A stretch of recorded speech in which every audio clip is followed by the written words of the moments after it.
More than once in Beer and a Chats, I've tried to make my light match my drink. Have you ever noticed that? This is not a beer, but it's all that was in my fridge. Oh, I feel like I'm in college again.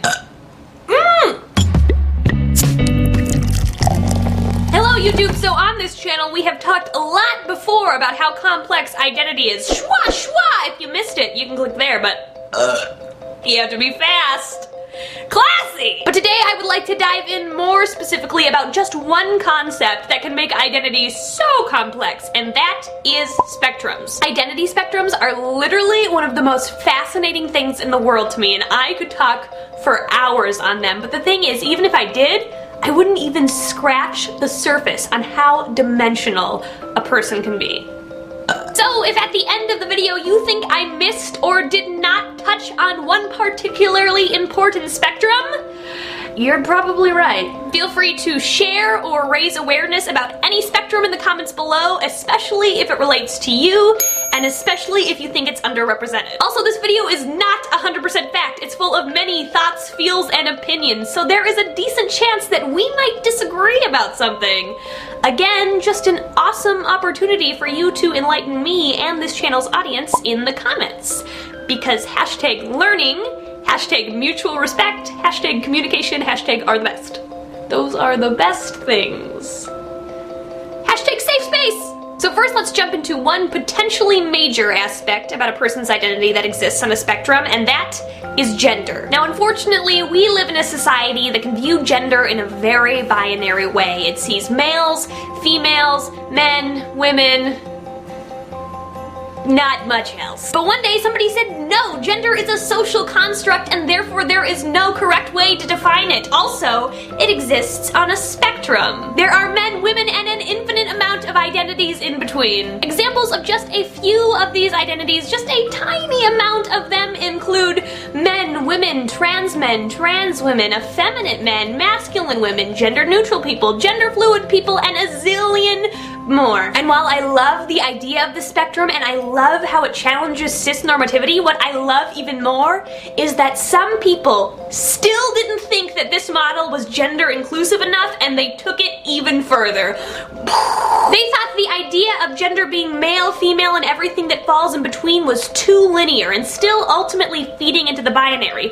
when the reality of this identity is it's not such a straight line. It is in fact more wibbly wobbly gendery wendery. Leave a comment if you get the reference. And one of the funnest visual aids that I recently came across that depicts gender in a non-linear, multi-dimensional way is the Gender Planet. This model might be a little cutesy and sort of oversimplified, but I love the ultimate message it communicates. And that is that gender is often too complex to fall within a linear model. That some people identify as bi-gender, or third gender, or pan-gender, or two-spirit, or agender, and that you can be born in one place but travel across the planet as your identity changes, or that you can have houses in 2 places, or 3 places, or 4 places. So many dimensions! And it's not just gender that exists in a multidimensional spectrum, but a zillion other parts of your identity as well. For example, sexual orientation, or who you're attracted to. So, the same sex? The opposite sex? Both?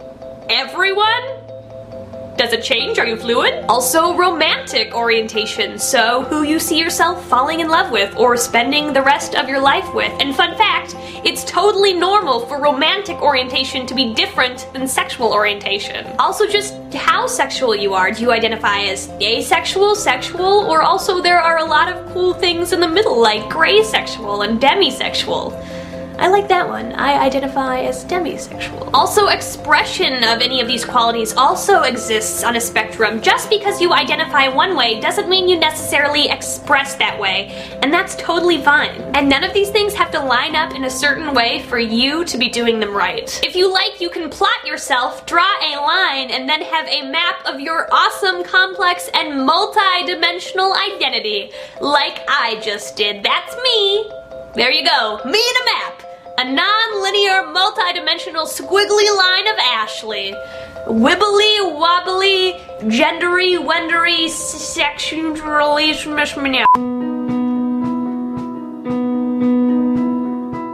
My name is Ariel. My sex is female, although I could probably pass for a male if I wanted to. My gender identity has always been woman. Although when I was really young and I realized that I had crushes on girls, I felt like in some weird way I should have been born a man, not in a transgender way, but in a way that it would have been easier for me because I liked girls. But just because I felt like it could have been easier for me to be born a guy doesn't mean that I don't love being a woman and identify as such. That definitely showed growing up in my gender expression, which used to be much more masculine than it is now. It turns out that I was one of the weird ones. I came out of the closet as a lesbian, which is my sexual orientation, and I became more and more feminine, and I am still becoming more and more feminine as each day passes. I don't know, I'm like a strange one. Most lesbians, when they come out of the closet, they become much more butch, much more masculine in their gender expression, and I was the odd one out. I was the opposite. I feel like being butch and masculine was definitely a way to hide my body and the clothes that I wore, and now because I'm much more happy with myself, I get to show it off, like wearing bras in my videos. And my romantic orientation and my sexual orientation definitely match up perfectly.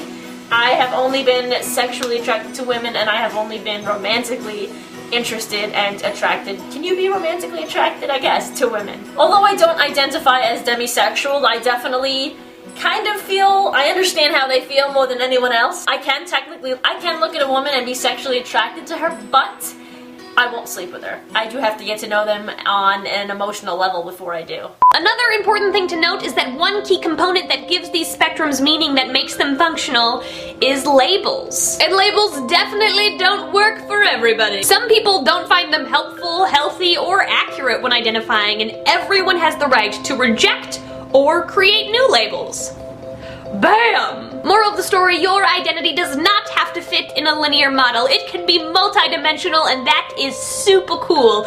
Leave me a comment about something interesting or non-conforming about your identity, and we can get to know each other. Okay, bye! Follow me on Twitter.